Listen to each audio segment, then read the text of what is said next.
కర్ణాటక రాష్ట్రంలోని గానకాపూర్ అనే దివ్య క్షేత్రంలో శ్రీ దత్తాత్రేయ స్వామి వారు ఇక్కడ చాలా మంది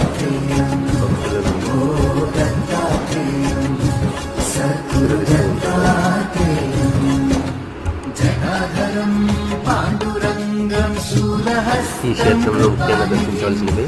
సంగమంలో స్నానమాచరించడం, ఔదంబర్ వృక్షం చుట్టూ 108 ప్రదక్షిణలు చేయడం, శ్రీ కల్లేశ్వర స్వామివారిని దర్శించడం, దత్తాత్రేయ స్వామివారి పాదకులు స్వామివారి దివ్య దర్శనం చేసుకోవడం, ముఖ్యంగా ఇక్కడ స్వామివారిని దర్శించిన తర్వాత